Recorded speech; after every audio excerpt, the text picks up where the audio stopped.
everybody, and welcome to Volume 34 of the One Piece Virgin Eggheads Book Club podcast, covering chapters 317 to 327. Folks, we made it to Water 7. I am the earlier mentioned and very much awaited Hot Tori the Pigeon, joined as always by my vice captain, Rob Lucci. Hey, listen, you know what? Nope. What's up with all these Tories? I think I'm going back to Slat Tory because Slats. Listen, a hashtag gang member. No, I will take the Rob Lucci. It's a cool sounding name. It sounds kind of gangster, maybe a little Italian Godfather style. So I'll take that. Are you okay with potentially being the puppet of a pigeon? Because they kind of give us both. Is Rob Lucci the puppet of the pigeon, or vice versa? We really don't know for sure, do we? I'll say it like this: ever since I got married, I've been the puppet of a bird. So what's the difference? Oh, I get no respect. Straight to the moon. You wanted to sing some sort of Volume 34 song for us, Aggie. Is that your top of mind, or is this a pre-top of mind? It's gonna have to be the pre-top of mind. Okay. But when I opened up Volume 34 here, Water 7 and the artwork of these strange people, this man who looked like scuffed Usopp, and this guy, he looked like some kind of course seller. He had dyed hair, looked like, and he looked like he was maybe a divorced man trying to put himself back together and make YouTube reels or something. Anyway, got past that, and yes, there's a song here from Oda himself, and it goes like this. He says, "I'm going to sing a mystery song I sang with my friends in high school." Now, this is very strange. I don't know how he would have had this in his mind in high school, but it goes something like this. These are the lyrics according to the beginning of chapter 317. The pig is walking along the road. Boom-cha-cha, boom-cha-cha, there's a car coming. Head on. Boom-cha-cha, boom-cha-cha, the pig doesn't want to die, so it avoids the car. Boom-cha-cha, boom-cha-cha, and now here's Volume 34. Sincerely, Oda, 2004. His friends wrote an intro to a random Volume 34 back in high school then. This is what he says under this picture of... Perhaps the final lyric was a more recent addition to the song. But, Oda, he's always planning ahead. You know, you did just catch me here, a correction. The quotations end after the final bunchacha. Oh, okay.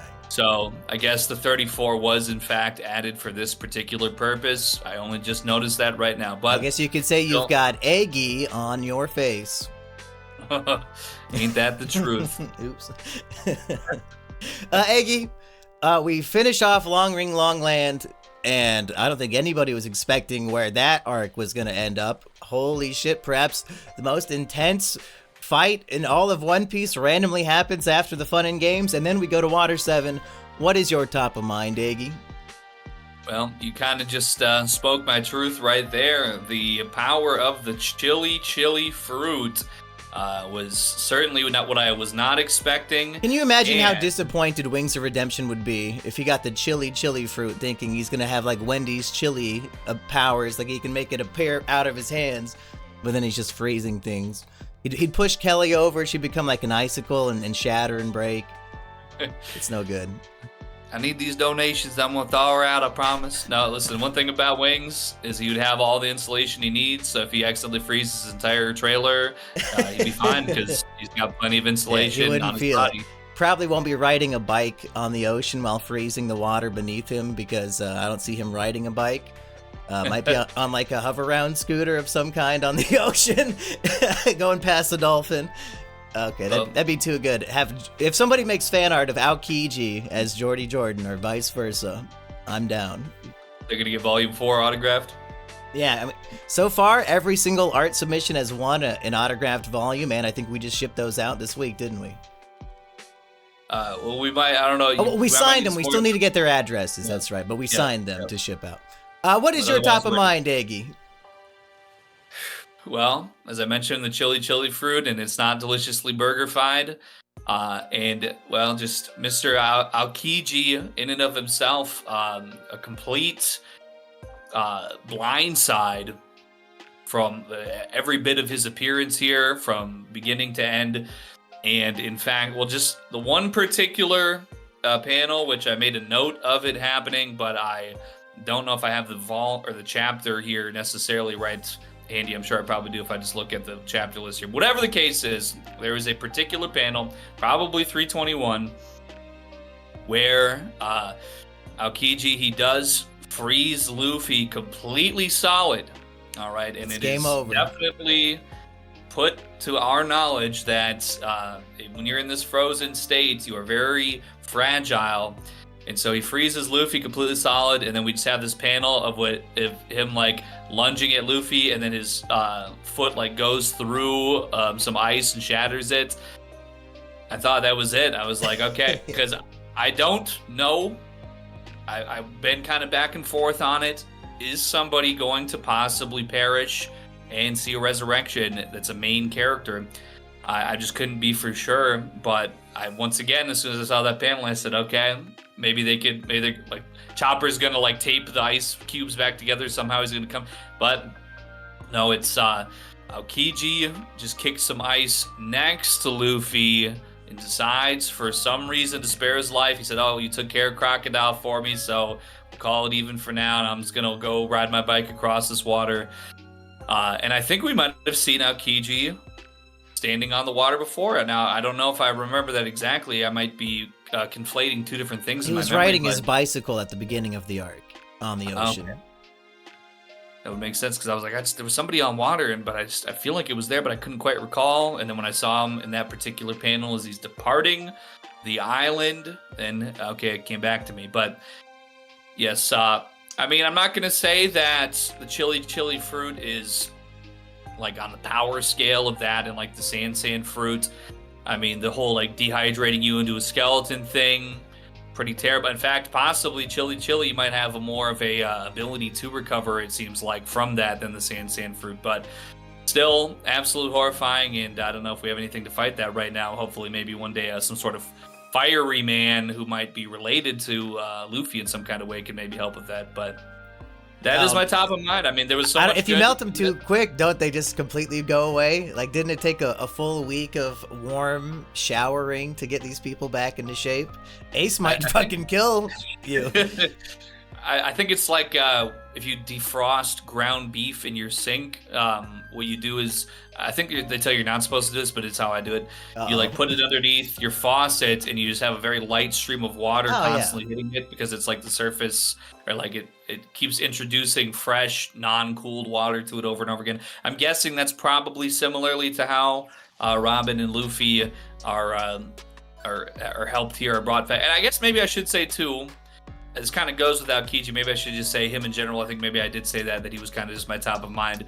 But his attitude towards Nico Robin, very interesting. I had logged here, he says, quote, something along the lines of, every crew that Nico Robin has ever been a part of is all gone. So every single crew has fallen. But yeah, here she is. She's still here. She's she was born with a brutal soul, I believe. I think he says at one point. So really, very interesting character, and in this very volume, she goes off with some mysterious guy calling himself CP9, which you don't want to associate with those people, folks. Okay, anybody who says I'm CP man, stay far away. Some people think it's corn pizza. Other people have different interpretations of those letters. All I'm saying is Oda, he's putting all of his fans at risk, that they will now Google CP9. Like, that's a risky Google search, Oda. Maybe it's for the best, because now Egi will be less incentivized to spoil himself by Googling strange phrases that he finds in One Piece. So I guess it's a spoiler deterrent. But I only Googled the Davy Back game because I thought I could gamble on it in real life. Maybe I still can, but there's got to be ways you can gamble on One Piece predictions, but they just might not pay out for like 6 years. Probably. I think for Polymarket I had to access that with a VPN. But there's so many things nowadays. There's so many different. There was a sports betting site I was using that's got shut down like 2 days ago because it was definitely still illegal the way they were doing it. But anyhow, yeah. So I'm gonna say Admiral Aokiji. I think his whole presence, sort of the almost being the transitionary period between the Long Ring, Long Land, and Water 7 arrival. I think it's going to be my top of mind for this volume. Is Aokiji's fruit the most dangerous so far? I'd say it's worse than the Sand fruit because Luffy got dehydrated and then fucking Looney Tunes water bubble that he shot in the air came down and landed on him and he's just fine. Okay, so you can recover from that with water in 1 second. Getting frozen solid, it did take them a whole week. This was the entire crew up against one guy, this Navy Admiral with the ice fruit. We've seen most of the crew fight Eneru before, and Eneru's blasting him with lightning, but they recover in about 5 minutes, it seems like. This has got to be the toughest guy we've seen so far, and the fact that the whole crew went up against him and just essentially lost. Like, they lost. They barely saved Robin's life, and then Luffy literally loses a 1v1, and the only reason he doesn't destroy them all is out of, I guess, owing this debt to Luffy, maybe some respect for his grandpa, and maybe he just doesn't want to kill people that bad. He's kind of, he says his motto is lazy justice. That's very true. You know, New Literally Me just dropped. Yes. He does have, he's got the Marine rank. He's one of the 3 Marine admirals who are only second to the commander of the Marines. So the other ones that I don't believe we've been introduced yet, Akainu and Kisoru. So maybe they'll be in the future, but those are mentioned as Nico Robin says, oh yeah, I know this guy. I know his deal, Mr. Aokiji. It was a little bit, I'm not gonna lie, I mean, it was fine. Like, it wasn't the most plot devicey thing that I've, really set me up. But, like, okay, so he doesn't kill Luffy, all right, that's fine. And also then he doesn't go after any of the other Straw Hat Pirates because he agreed to go one-on-one. So, like, everybody just walks back to the ship and they're like, oh, well, they said it's going to be a one-on-one, so we're going to honor his word as the captain. And then now he's not going to come back and kill any of us because it's only him versus Luffy. I'm like, yeah. Yeah, whose side are you on in that argument where Sanji and Zoro say it's captain's orders, and then Usopp, who of course is the weakest, says to the other 2 strong guys, no, fuck you guys, you're cowards. Fuck the captain's orders, it's life or death, you have to help. Who's in the right? Well, I think if Aokiji had more of a bloodthirsty streak in him, I think they would have all been brutally murdered. So, yes. First off, I guess have a limit to how much you could lose. Obviously, if you did smash Luffy into pieces, that would be absolutely devastating. But so it worked out good because he had that sort of stop-loss measure. Well, it's just him and him, the one-on-one, and he said the rest of us are spared anyway. And then he also spares Luffy for his personal reason. So not the most, like I said, not the most plot devicey. Like, oh, I could kill you all right now, but... And one other hint, I think, is that as he's walking away from Luffy, and I imagine Luffy cannot hear any of this, so he's kind of just talking to himself for fun, but he decides not to relay a message from Smoker to Luffy. And this could explain even more than just the relationship with the grandpa knowing him a favor, but we have to imagine Smoker's the one who explained, yeah, Luffy took care of this crocodile guy, because that's not really common knowledge, but Smoker was right there, he saw the whole thing. We can imagine he explained all of what happened to Aokiji, so maybe he knows Luffy's not a dangerous criminal kind of pirate, he's kind of more of a heroic one. And I'm curious what the message Smoker would have given Aokiji to give to Luffy would be. I legitimately don't think it ever comes up again in all of One Piece. So I wonder if that's just to establish that he's friends with Smoker. Yeah, I guess that would be just as good of a reason as any, but then also that Aokiji bringing up, you remind me of your grandfather. Maybe Smoker has never really had that sort of sustained communication with Luffy. Maybe he had a anecdote or something about one of his family members to mention to him. Could have just been something like that too. But I think, yeah, if taking you at your word there, hashtag spoiler free, that possibly hashtag what was Smoker's message? You would think if Smoker expects Aokiji to find Luffy, he knows Aokiji is strong enough to obliterate him, so what's the point of giving a message to a dead man? You don't have to defeat the warlord, but it is greatly appreciated, Luffy too. Yeah, who would win, Smoker or Aokiji? Because, I mean, ice is strong, but can you freeze Smoke? Can Smoke escape this? You could probably freeze Smoke. I want to say scientifically, I'm going to say yes, because like Smoke, like if you have like something up above a big like dirty fire or whatever, because you have like the flame, it doesn't burn hot enough and it's kind of ashy and sooty, and then you which I guess I'm just going to say, completely pulling this out of my rear end here, that smoker's smoke might be on that same like molecular structure or whatever, and you could, if you have like, or if you smoke in your house or whatever, it turns the walls different colors and stuff. So I think that there's an argument to be made that Smoker could be frozen, yes. Okay, maybe we'll see that fight one day. Although I don't know why the Marines up, the upper echelon would be fighting each other. Maybe just for fun. Do we want to do a little bit of predicting about these 3 Marine admirals, the 3 strongest Marines there are, other than maybe that Sengoku, the Buddha guy, but he looks like kind of an old man. Maybe he's past his prime, who could say? But we get their names and what their names mean. So if Aokiji is the blue pheasant, okay, blue, that's kind of like the color of ice. Maybe that connects to his power in some way, the blue guy is the ice guy. We've got Kizaru, the yellow monkey, and Akainu, the red dog. Can we predict their powers? If blue might be the ice guy, what might red and yellow be? Well, I would probably be inclined to think that the red dog would be something of a fiery nature, and that the yellow monkey would be something of an electric nature. Ooh, another Eneru fruit? Well, let me see here. What else could a... We're going to double up on Ace's fruit and Eneru's fruit? It could be. I feel like that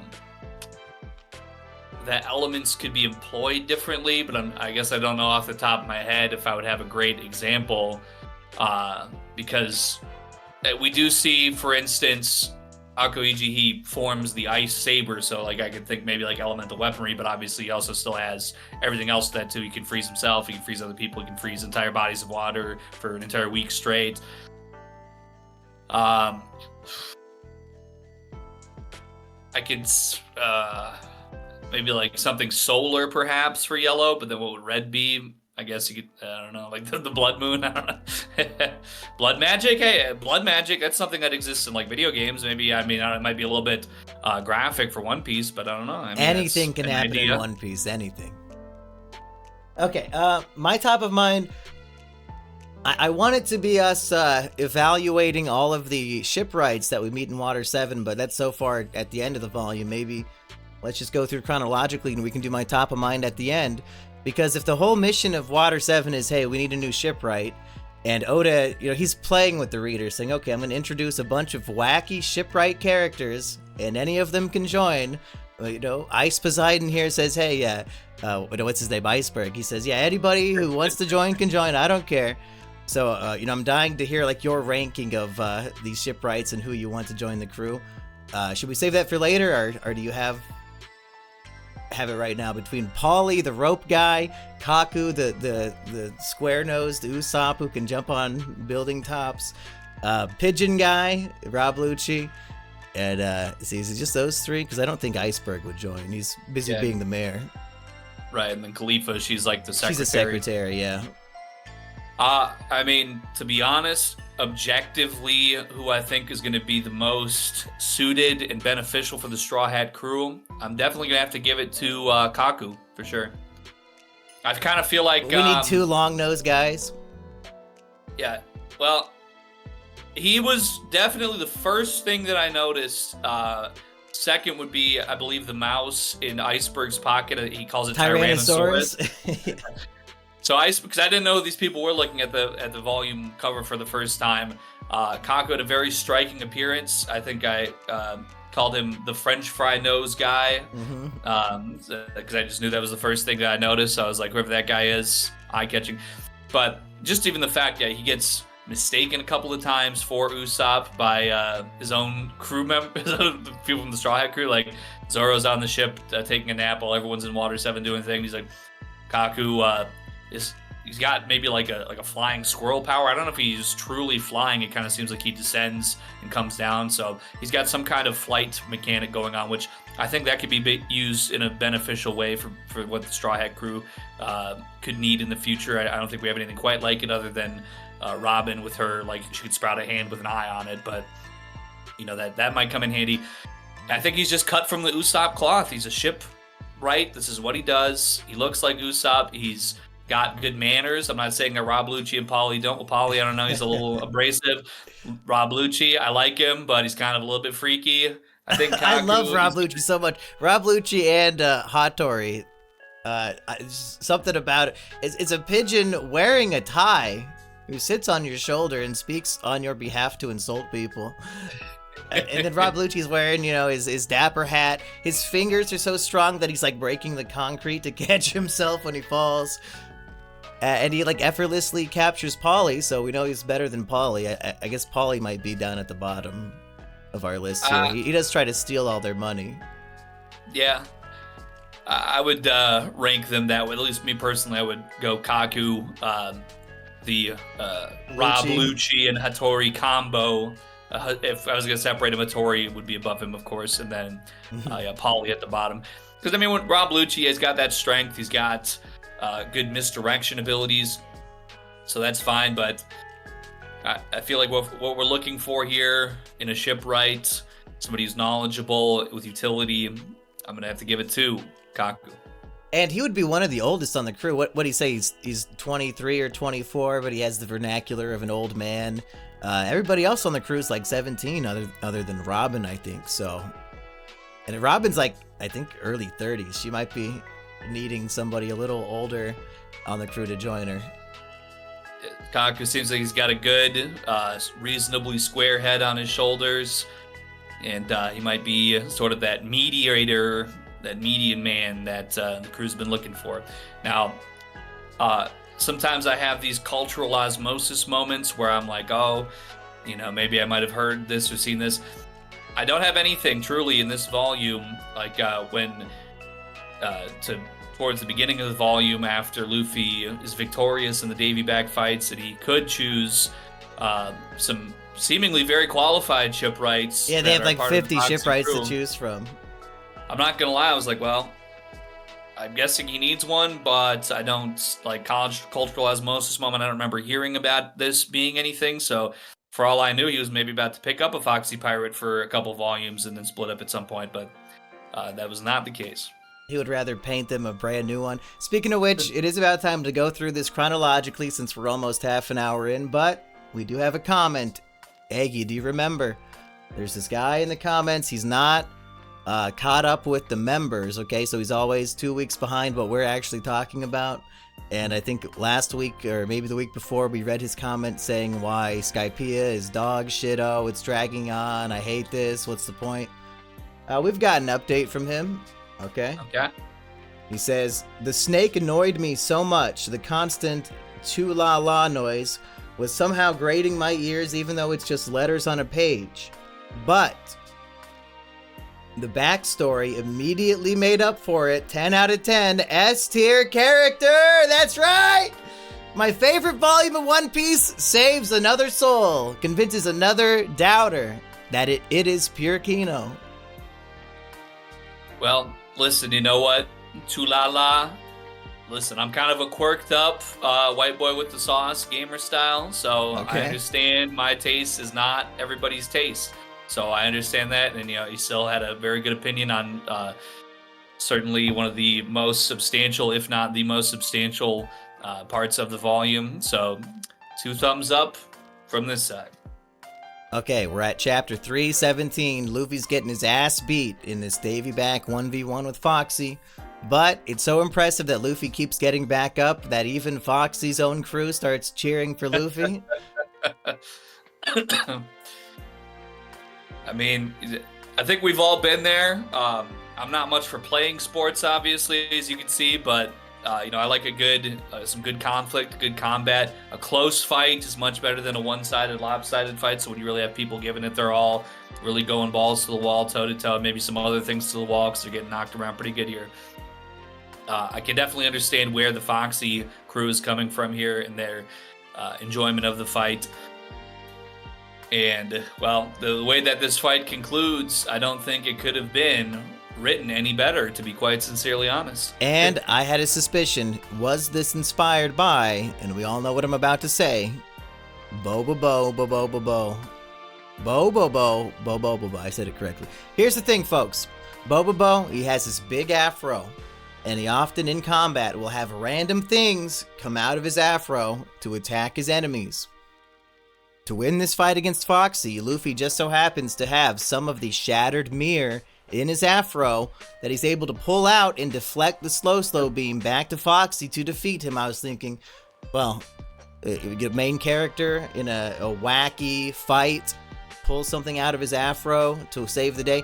Could this have possibly been a Bo-bo-bo reference? I don't know, that's a bit of a stretch. No Luffy intended. But I look it up, you'll never guess. You'll never guess. In a Jump Fiesta interview, Oda mentioned he enjoyed the absurd humor of Bo-bo-bo and found it hilarious. Folks, Oda is a fan of my second favorite anime. That means I have good taste, and he almost certainly... I mean, why not? Why not? You give Luffy an afro, and you're a fan of Bo-bo-bo, you know what you're doing. You know what you're doing. It's beautiful. Real recognizes real. That's what I'm trying to say here. And I believe it is my headcanon. Well, and who's going to keep it more real than somebody with the quote-unquote brother soul? The afro was meant to be. It was truly an act. We did have a comment about that. Let's see if I could find that. If you have anything else to say about this fight real quick. Well, there's something... I'd written down from the actual SBS in chapter 318 where they go over the brother's soul. And I just also happen to have, I don't know where this translation came from, on the One Piece wiki. It seems quite different. But in chapter 318, the question is, what's this kind of brother soul? And Oda says, here's an example. Hey, yo, aren't we awesome? Yo, bro, you're looking good. What the heck does that mean? You're a jerk. You're just as awesome. Oh, yeah, we're number one in this town. Ha, ha, ha. But on the One Piece wiki, the answer says... It's a, hey, yo, ain't I the shiznit? Hell yeah, brother, you're slick. What the hell? You're slick, punk. I'm number one in this town kind of soul. So I think either one of those, it definitely gets the point across that at the end of the day, a brother, he's got to go through it extra hard out here in this crazy world. But as long as he got his afro on his side, he's going to be able to handle business. And I think Bo-bo-bo would agree. That is very interesting to hear based on this comment I have from the Poopy Doopy, because I was under the impression, based on this comment, that the Soul Brother translation was an overactive imagination from a translator who might have had a little bit of racism in his bones. Poopy Doopy says the kanji used to describe the afro's effect is yasii. It means wild, uncouth, and savage. Sanji talking about Luffy's inner soul brother is an exclusive linguistic flair to the English translation. In Japanese, Sanji says, "Good job, applause, my soul is burning." They took Sanji's line of "good job, applause" and changed it to Luffy's inner soul brother. Could it be? It sounds like this translation is Oda's actually racist as fuck. From what you were reading. I do not know where the One Piece wiki sources, quote, ain't I the shiznit. It just doesn't say. I mean, Snoop Dogg, I think he dropped some songs with those words, like by the time this came out, 2004. He almost certainly got that from the Little Nicky movie with the Popeyes as the shiznit. I can see Oda watching that shit. And that was also for you youngsters out there. Nowadays, you can just watch all kinds of cursing on your mobile phone. Back in the day, cursing, that was something kind of rare and exclusive. You didn't see it in your media too much. So haven't we been over this, Aggie? These kids are too scared to say died, and they say unalived. Like, these pussies don't know what a bad word is, Aggie. They live by the TikTok algorithm has changed the language mechanisms in their brain permanently. They're broken. I think mentally I might have never moved past like 2018, so it is what it is. It's a better time to be. That was like with my last touchstone of cultural relevance. It is what it is. But in any case, I got a brother soul, okay? So I feel the kanji, I feel the translation, I feel this, I don't know where this came from in the One Piece wiki, every bit of that. It just makes me want to put up them gloves and start pulling stuff out of my afro and handling business. So I think it's all about what's inside. Okay, Luffy sends him flying in slow motion. He beats them all up and he can't move. Uses his own shit against him. And then, did anybody else notice this? The scene when Luffy wakes up in chapter 318 and it's crews all around him and he's like, oh, what, did I win? It's basically a shot-for-shot remake of the ending of One Piece Movie 6. That movie we watched, Eggy, with like the weird flower thing that Undertale ended up ripping off. It's the exact same ending with Luffy waking up and all his crews around him and he's asking if he won. So I don't know which came first, but somebody stole from somebody in that. I don't know if Oda wrote that script, but... And Zoro has a character arc here. He resolves the question we brought up last week when he says... Now that I think about it, there'd be no point in me being a pirate if not on this ship. Yeah, no shit, you stupid motherfucker. Oh, it's okay when Chopper has to go through it, but when you really sit down and think about it, yeah, stupid. Well, I have to say, I thought maybe after Luffy, he really knocked Foxy out of the ring quite a bit. He had him out there submerged. He was sinking down to the bottom.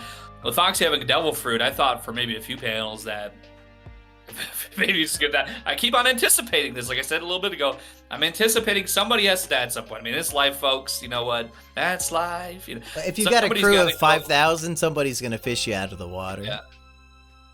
And they did. And, he goes up to Luffy, who's still laying on the ground, quite injured, and immediately tries to attack him again with another subversive tactic. So he did trick me. He seemed very gracious in defeat. He offered a handshake and called him brother. And I fell for it for one whole second. And then he tries to shoulder throw him, but Luffy just stretches. So it's just Foxy face planting on the ground. Very funny way to end his non-character arc. And I do appreciate that it's particularly his attack is the super vengeance shoulder throw. So it just goes to show that he's still frustrated, irritated, and has no honor whatsoever. But I mean, yeah, and following that, when, as I mentioned before, we have these Foxy crew carpenters, Sunny, whichever, maybe it's Sunny's side, he is covering his hairline. The head of all 50 Foxy ship carpenters. I mean. Does he have a vague resemblance to Iceberg by chance? I feel like that might have been a joke. Does the Gina, the girl one, does she kind of look like Khalifa maybe? Is he teasing the game he's gonna play when we get to Water 7?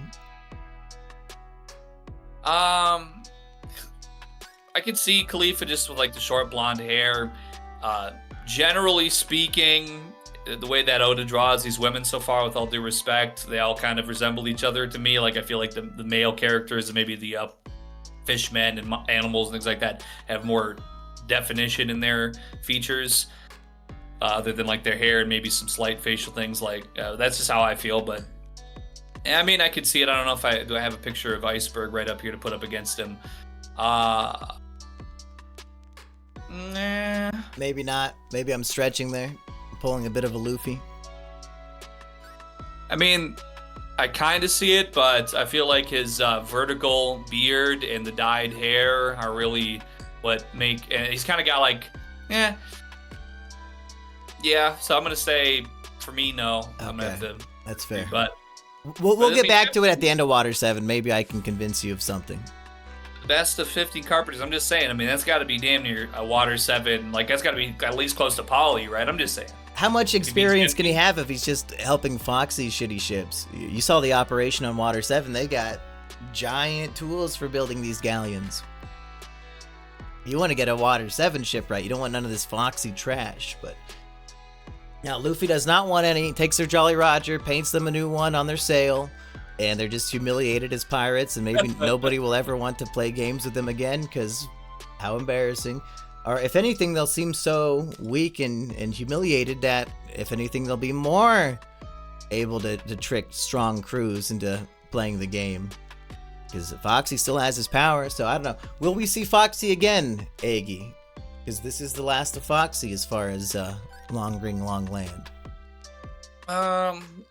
Well, just like, yeah, I could definitely see in the future here. I don't know. He seems to me that he would be very fitting for a cover story. Like, we kind of know what he's up to. We know his tactics. We know how he gets down. He's got a personality. He's got some supporting characters on his crew that have personality. I feel like he's definitely good cover story material, but he might get overlapped here as we're just basically starting the Gedatsu cover story more or less and going directly into Water 7 is going to be, I don't know how long Gedatsu is going to be, but I feel like he's going to be a little off rhythm to be the next one up, but maybe one day. Well, before we get into the Aokiji of it, should we talk about the Gedatsu cover story? Do you have anything to say about the movie Holes?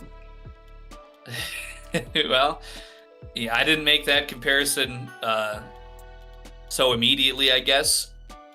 You don't remember in the movie Holes when they meet a giant mole monster underground and they have to fight it? And he's wearing a Japanese World War II helmet. And he's got a pickaxe, yeah. I'm a little fuzzy on that one. Yeah, Stan the Yellnets had to fight him. I thought that, Gedatsu had already fallen out of the White Sea, so now he's trying to tunnel through the White Sea to get to the Blue Sea to rule it. Is that my understanding here? He's on a normal island on the Blue Sea. Okay. And I guess his aspirations are high, but he's so stupid and useless. I don't know if that's really a threat that he'll take over the Blue Sea. Yeah, he lost a fucking chopper. I like the fact that for no particular reason, at one point there's like birds flying overhead on the island that also have his hair for some reason. I think that's the same panel where he's trying to eat through his ear. Yes, he's shoving a sandwich into his ear. I was wondering about his hair. Is it supposed to be in the shape of a Jewish menorah since he's from the religious arc of One Piece? And now he has aspirations of global domination. Is he meant to represent Jews? How many, a menorah is what, 9 candles? How many spikes of hair does he have? It looks very menorah-like. It looks like he's got 9. Ah! You're saying that this freak wants to take over the Blue Sea, huh? Well, and I'm not, for his underling that's with him here on his attempts to, get his power up or and his friend is Goro, who wants to dig holes and make a hot springs of some kind. Goro, isn't that some horrible sexual thing about eating people? That's a Guro, I believe. G-U-R-O. Okay. Goro's the guy from Street Fighter. Mortal Kombat, I think, with like the multiple limbs. Yeah. Or is he from, or Killer Instinct, one of those 2 games for sure. Yeah. All I was gonna say is that he might have some Semitic features, perhaps. So maybe there's something here to. Oda's up to his old tricks. Oda, he's got something to say here. I don't know, but he's got so much to say. I think it could be a play on like, what is that, Shabbat, where there's like that one day of the week where people of a certain faith, they're like not allowed to do any sort of labor. So maybe Gedatsu was accustomed to that sort of thing in his own version up in Skypiea. Now he's down and he's trying to like walk on walls and eat with his ear. He's like, I don't know. This is new. This is too much labor. I've never done this before. But he is putting in the hard work and he's digging those holes. So, and that's really all there is. There's not really much story being told as far as I could tell. But how often is there in the cover story? Anything else about Aokiji? I think we mostly covered this encounter. We got Robin freaking out more than we've ever seen her behave before, really. Was that impactful to really establish how terrifying this man must be? It was kind of bizarre because, yes, I agree, but there was something about, which this feeling might have tapered off a little bit towards the end of the volume where it gets a little suspicious again, but just to like, the impact of her being attacked in this way, being, rushed, like her completely frozen self being rushed with was it Chopper and Usopp back to the ship to get her to recovery. I don't know, I guess this is kind of weird, but like it was kind of emotionally impactful in a different way. And like when it was all said and done, I was kind of like, started feeling maybe a little bit attracted to Nico Robin. I was like, she stood on business, and she's like a strong, independent woman, and she's gone through a lot, and she still stands on all 10. So I don't know, slight waifu energy maybe. I don't know. I haven't felt it quite like that before, but this one was is she not completely ignoring and running away from Sanji at the end of this volume? Like, is she not potentially doing the betrayal that we were warned about like 5 chapters earlier? Like, who's this man? What's CP9? She's going off with him, ignoring Sanji. I mean, yes. Abandoning Chopper on... Go ahead. So like I said, it's weakens a little bit, it kind of goes on like an incline, then it kind of starts, but at the same time, it has been previous instances where she's kind of ducked off, and it's been a net benefit for everybody involved. That's true. And Chopper doing his shopping in his human form, I thought was funny because for some reason there's all these people around and they're wearing like Illuminati masks. I don't know. I thought I was watching Eyes Wide Shut again. Like, oh, everybody's in their costumes. I go, Water 7, is something a little strange going on around here. I don't know what's up with that. What is that, the city where people go around in the boats? Like Flevence or something? Florence? I think so, yeah. Okay. The canal. It's probably based on that. I wonder if they have a festival like that. Or maybe he's mixing cultures together. But we still have to finish Long Ring Longland so we can put it on our tier list. Tangent, we were wondering, how is poor Tangent going to reunite with his people? Is he going to have to wait it out with Sherry? Sherry's got a bum leg now thanks to that bastard Foxy. And I don't know if I am properly satisfied with this conclusion, Aggie. So, homeboy Aokiji freezes a large portion of the ocean so that Tangent can walk between them. We have to imagine his family's, 2 little island blips away? I believe so. If by ship it is impossible to find the neighboring islands for some reason, how is it going to be possible for him to find it walking on a glacier? Did Aokiji form a direct path directly to it magically? Like, this old man might just get lost and then it thaws and he dies. We never see Tangent again. He also says, are you probably going to want to bundle up? This is literally just extremely freezing. And he does, there's no indication that he becomes any warm. He just starts walking off into the frozen tundra. We see that his shoes now have spikes on them, which I don't know where the fuck he got those from when we just established the glacier idea 1 minute ago. Why was he prepared with the ice climbing shoes? I don't know. How is this path going to take him to where he needs to go? It's probably not, but we take it. And I think also, to my previous point, I believe in the Straw Hats just standing 3 dozen feet away from the shoreline. They're like, oh my god, it's so cold now for that ice over Luffy, who climbed that drum mountain with no coat on, it was fine with that freezing, but even this is too cold for Luffy. Even he's complaining, so that's insane. And then Aokiji's like, you know what? Maybe you all do need to die. Fuck it. And we get the most intense, insane fight. Everybody's pulling their best shit out. Luffy using his finishing move that he used on Crocodile. Nico Robin trying to snap his spine immediately and cracks him into, ice pieces.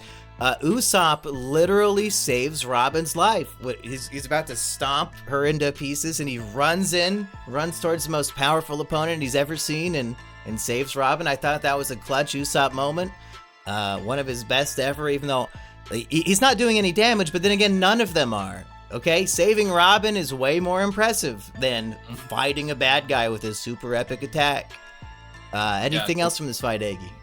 Well, I truly believe that Aokiji did not have any feelings whatsoever about saving Robin. I think he definitely wanted to kill her immediately because he thinks she's a horrible monster, and maybe he's right, but at least he spared Luffy and went on his merry way. So we ducked out in that for now, but I think that's probably about all I have to say about it. I think I've spoken my piece.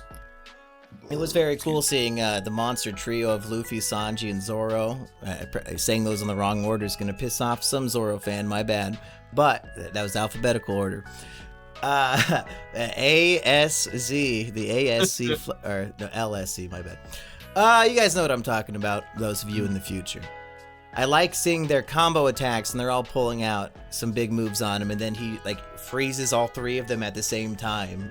Just to see this one man easily dispatch our three heroes who have fought like gods before, and he just knocks them out immediately with a little ice. You know what it reminded me of? Luffy's like frozen arm. You ever seen that video by the YouTuber L.A. Beast where he sticks his hand in like the dry ice or whatever? No. That was classic.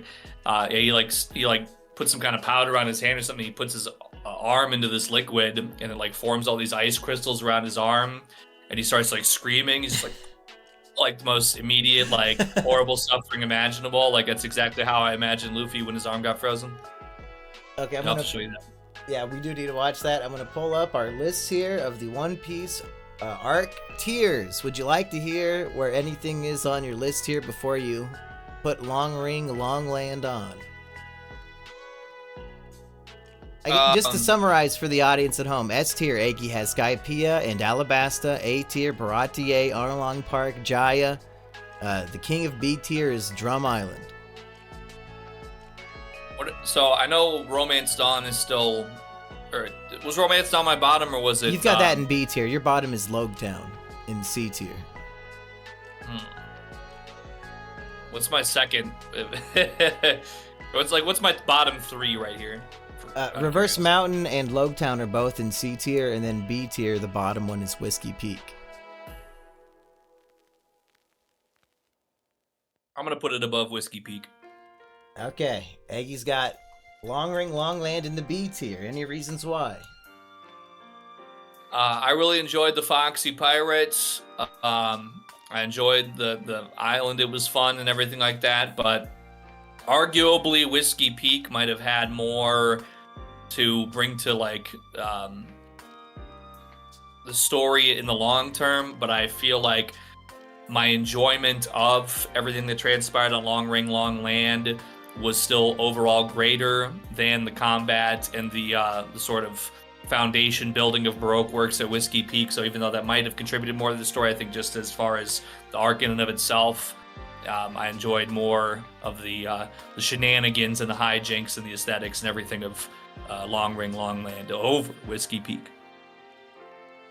I think I might lose my One Piece fan card today, because I'm leaning towards putting Long Ring, Long Land in A tier on my tier list, folks, because I think it's in and out pretty quick. It's only 2 volumes, and at this point Oda has become an expert in his comedic craft, and this really is just all his funniest ideas thrown panel after panel after panel, and very little of the comedy misses. I like the stakes of losing crew members and having to evaluate what that would mean. And then the out of nowhere most intense fight we ever get, and really doubling down on the importance of Nico Robin's character. Everything about that Aokiji fight. Everything about Tanjit. He's one of my all-time favorite support characters in terms of just random residents on islands. I like Tanjit more than most of the cast of any other island. So if I have Logtown here at the bottom of A tier, this is certainly better than Logtown. I would say Jaya is superior, so I'm going to place it at A between Jaya and Logtown. You've got the most dire fight and the funniest hijinks all in one 18 and 20 chapter arc. Why would I complain? I'm not an anime loser who watched the shitty version of this. I'm the Chad who read the good version. That's true. In fact, when you mention it like that, I think there probably enough. There would be enough in it to probably have it go above Orangetown, which I'm guessing is what I have it under right now. You have Orangetown as the second highest in B tier. Your B tier is Drum, Orange, Little Garden, Syrup Village, Romance Dawn, and then Long Ring. Ooh, yeah, you know what? I guess I forgot that. So let's put it above Romance Dawn. I'll say that's fair. Okay. Because I had Romance Dawn, Orangetown, Syrup Village for their establishing thing. I'm still going to kind of give them like a little bit of a legacy boost for the establishing that they did for the story. But yeah, I think just probably that single panel where I thought Luffy was about to be turned into shaved ice by a super kick I'm going to say that's going to be that extra boost above the previous reasons also that I gave for enjoying the hijinks and the whole Davy Bag game scenario, everything that's up. That's going to be my final answer for my ranking. Are you ready for the opening 6 chapters of Water 7? We're only halfway through this volume, Eggy. What do you think of the great Yokozuna? The giant frog who likes to wrestle a train. What a way to start this arc off. Well, I really enjoy his hairstyle. I've never seen a frog, I don't think ever. There's like this old Pepe meme from probably 10 years ago where it's like the frogs fade into winter or something, and it's like Pepe with like the samurai sword is gonna do like seppuku. But I don't even know if he even had hair this wild. But I honestly, I gotta say, I was a little bit maybe disappointed just off, and I'm sure there's still plenty of time, but Yokozuna, his appearance, his incredible determination to attack this train, or to like basically fight this train. I feel like we need more Yokozuna. Like, I mean, I'm not saying I want him to derail the train, because there's a lot of bad things that happen when trains derail. I've seen it a couple times lately. What if we find out it's a Holocaust train taking Jews to some sort of concentration camp, huh? Maybe it's good that this samurai frog wants to do some nature versus technology and fight this abomination of a train. Which, were you shocked to see a train running on the ocean, Eggy? I mean, I know that we literally went to an island in the sky, but this is almost too unbelievable. Yeah, I was, I guess, just flabbergasted would maybe be the right word. Of course, you know, the panel, it's like you have the Going Merry, and then the train is just, I almost thought they made contact, 'cause the train comes up just like right behind it. The Puffing Tom, I believe, is the name of it. But of course, in that same panel, after I had determined through close examination that the Going Merry was not immediately pulverized into dust, I had to say what was my number one instinctual reaction to that panel. All aboard! Ding, ding, ding, ding. Everybody's favorite casino game. What is that called? Right. It's called All Aboard. They have like it's like the prefix, and it'll be like Dynamite Dash and like Samurai Moon or whatever, but that's the overarching franchise. I did once see Cousin Joey get a $600 jackpot on that game after putting in about $1,000.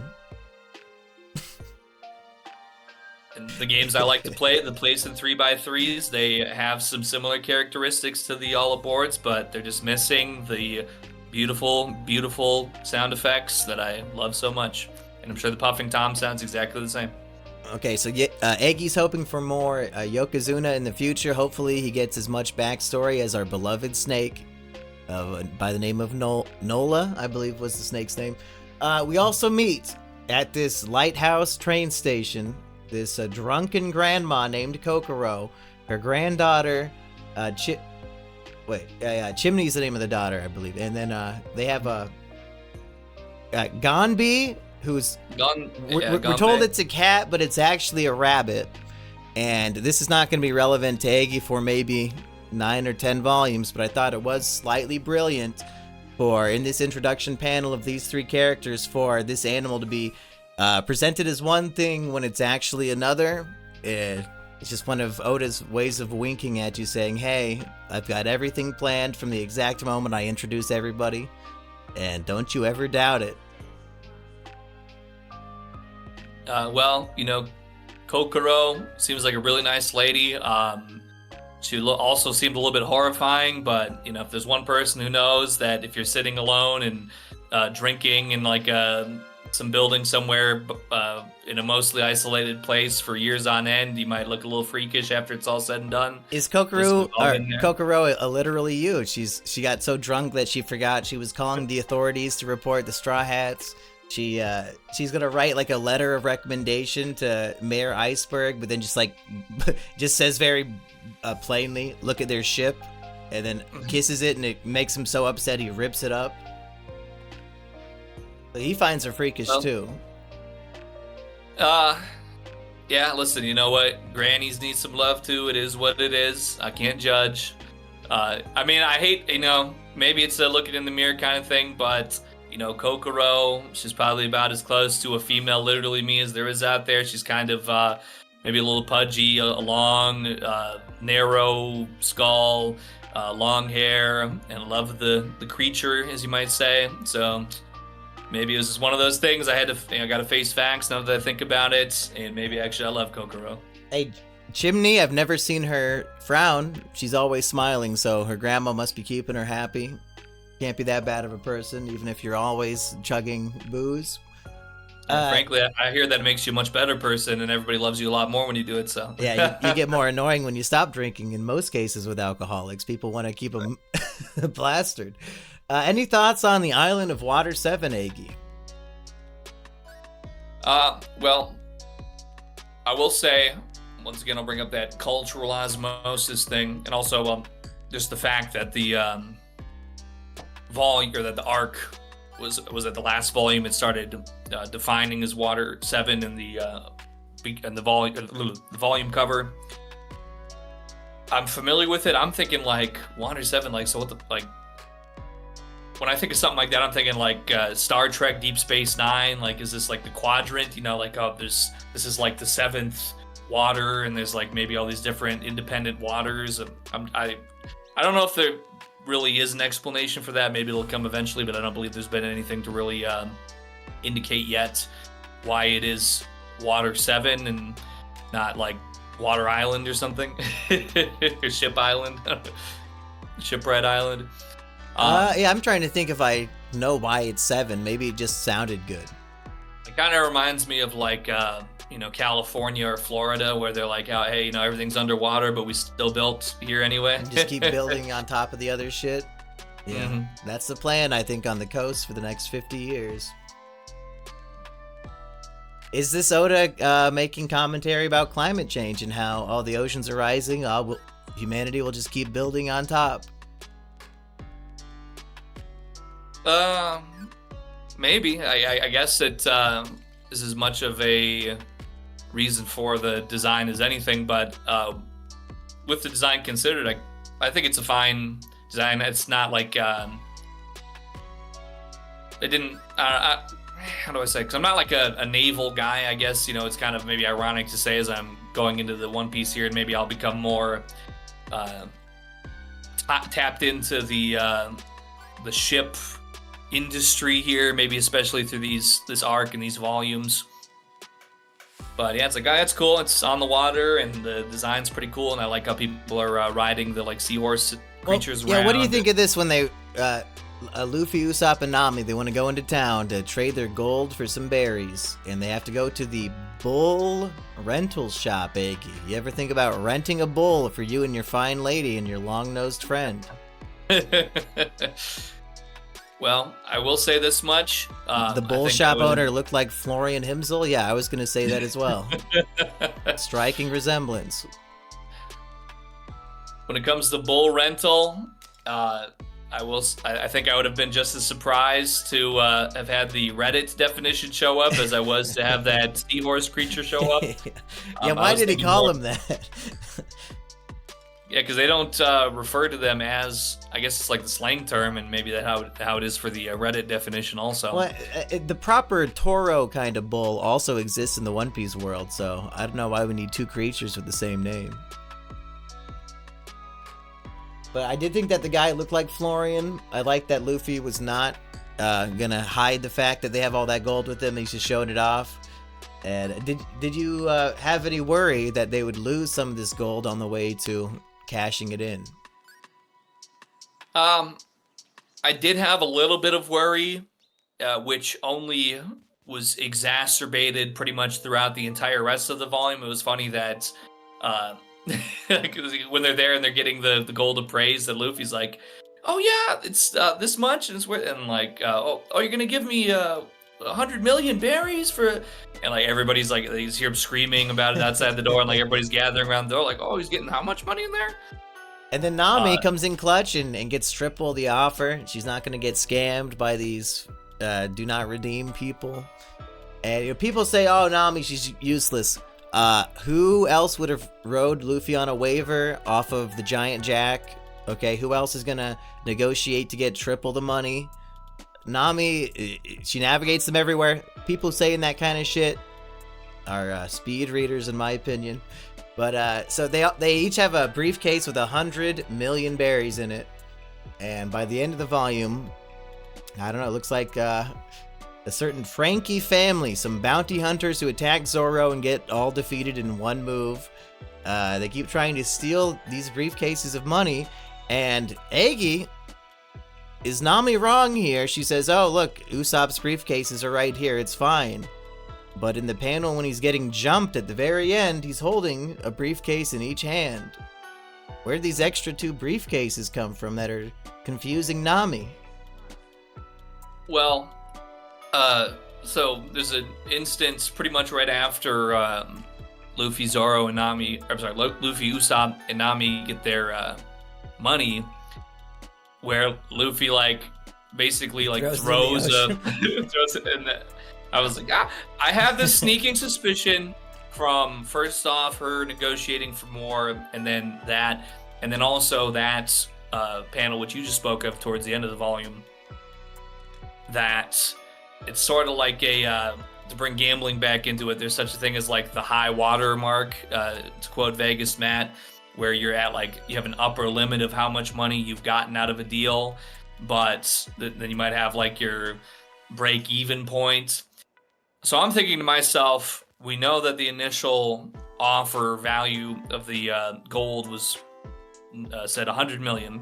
They got 300, and possibly 2 briefcases are sort of in a unsure state at the moment. So I don't find it too out there to think that maybe 200 out of that 300 million could possibly end up missing, and then it's back to where they started. But do you think Usopp has what it takes to fight off these fodder characters that Zoro obliterated with one swing? I think that in some real more balanced combat circumstances, I would like to think that he could. However, we see that the Frankie family, they seem to specialize in very underhanded trickery. They're trying to, ambush Zoro by himself while he's out there chilling, trying to take this money on one of these boats and get away with it before Paulie's able to handle that business. And then now, with Usopp just kind of being vulnerable and in possession of all this currency, they're just trying to do whatever it takes to get this money. I mean, I guess I understand it, but I don't know, they're kind of freakish. They're more like the Freaky family, in my opinion. Well, the Straw Hats, if they do lose all that money, they might be extra fucked, because we find out their ship, the Going Merry, is fucked beyond repair and will not even make it to the next island. Aokiji, is this a gut punch to read? I mean, yeah, it's pretty bad, because this is the best shipwrights in the entire land. The creme de la creme, the numero uno. These are the ones who the world government depends on to be on top of all of the best abilities to repair and do construction and everything. And they give your ship a good looking over. I thought at first maybe when Kaku flew over to the Going Merry and stirred Zoro, that Zoro was gonna attack him and he was gonna come back and be like, oh, well, I was gonna look at your ship, but you stupid straw hats, you stupid pirates, I shouldn't even ever give you a second look anyway because your stupid pirate attacked me. But no, he gave it a real looking over, and he says, yeah, it's over. Brutal. Tragic. Yeah, what'd they say was broken? The keel or something? Yeah, damaged keel. I wonder if that gets busted when you get blasted up at the miles into the air and then come back down. Yeah, well, out of curiosity, because I'm supposed to be educating myself on ships anyway, what exactly is a keel? I think it's like the spine, like the big piece that is the center.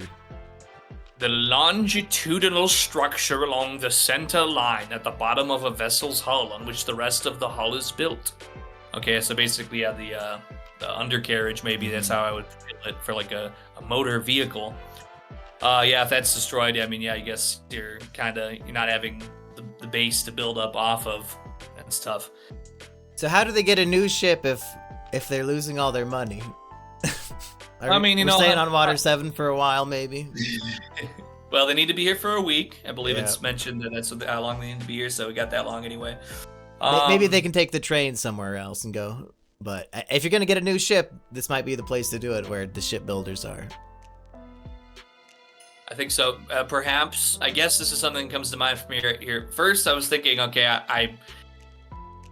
I floated the idea, no pun intended, that the money was stolen, but I think they're going to still have at least some money. And if they don't have any other huge expenditures, I think that they could probably at least put something onto a ship. I guess also, if we're here for a little bit and there's some strange behaviors going on, freaky mask people, Frankie family trying to rob you everywhere you go. CP9, whatever that means. Exactly. Perhaps there could be something where the Straw Hats can do a little helpful work for the Water 7 people and maybe earn a little bit of store credit, so to speak, towards another ship, kind of in the same way that we got the Going Merry to begin with, sort of a heroic deed that then says, oh, well, that deed was worth this gift of a ship to you, so here you are. You think like maybe every other arc, some unruly pirates might show up to town and cause a ruckus that Luffy and the gang will stop, and then they'll be heroes, and then people will give them a free ship? Could that be Eggy's lock-in prediction of the week? I don't know. I mean, every other arc gets a little often, I think. Maybe every... It happens enough. every 30 volumes, perhaps. I mean, that's set the pace for the time being, anyway. But speaking of the puffing Tom and the whole train thing, I'm not sure if I quite understand how this train really goes. I could see them using it for maybe the volume, or maybe a good part of the arc. They could do some travel on that. But it's moved in the water by rowing, but it's also going along tracks at the same time that are like visible from the surface of the water. You can like see them down there. Mm-hmm. I'm not sure if I quite understand how that works, because then we also have the final chapter of the volume 327. The cover art for this, it's not anything to do with Gedatsu. It's the Straw Hats on a train, but there's no rowing on this train. It's obviously just a steam engine train that's locked into real, like, physical tracks. So maybe it's just one of those it just works kind of things that I'm not meant to question too much, but he might have an autistic obsession with trains, as many men do, and he's in the mood to draw them in this volume. Let's see. We got Eggy wants Kaku to join as the shipwright. That's a good prediction. Anything else from this volume or from Water 7 that we should throw out there? Well, I could also say we have seen there's a Mikazuki of the Big Helmet Pirates, who basically, when the Straw Hats are approaching Water 7, they're like, oh, you can't dock anywhere too obvious because pirates are frowned upon. These pirates, the Big Helmet Pirates, had been there getting some work on their own ship, and they said, oh, you want us to pay for these repairs? Well, we think not. I think we'll just kill you if you try to make us pay. And we get to see the shipwrights are not just skilled in ship repairs and construction. They can really handle business. This guy would get like a 30 million berry bounty or something like that. They just whoop him with like 2x4s and like a saw, and he just gets completely destroyed. So I think, basically any of them who joins the crew would like instantly be, like top echelon of in terms of strength. So they would fit in that regard as well. I like that they give us a fodder pirate captain with a bounty to really show us the power level of the shipwrights. Yeah, and so I can see them, if they're used to having to do some combat, they could maybe find themselves in a sticky situation. That conflict could exist, and then present an opportunity for the Straw Hats to assist them, and they go, oh, hey, you just really helped us out so much. This is a lot for us to give you this gift, but, if we'd been taken out by that fight, we were just saying, there would be no shipwrights anymore. So, it's the least we could do really to just give you everything you need right now to continue on. So that scenario, I'll also log that as a kind of a possible prediction, and then maybe we could have a shipwright join, or maybe he'll just, whatever the shipwright is that's working on their new vessel, or however they come about figuring that problem out, maybe he'll just do such good preventative care for the ship that, I guess maybe we don't need one now, but we'll always be in touch, and I love you, shipwright man or woman. So you're not convinced that any of these shipwrights will permanently join the crew? At the moment, I don't feel inclined to say so, but that's just, if there is going to be one, I hope it's Kanku. I'm feeling an affinity for him, but right now, I think if they could give them what they need and maybe establish some sort of contact with them for future repairs and maybe visiting them again for other reasons. Yeah, or maybe whatever. he can fly to the next island and meet up with them somewhere if he has some sort of flying squirrel power that we don't know about yet.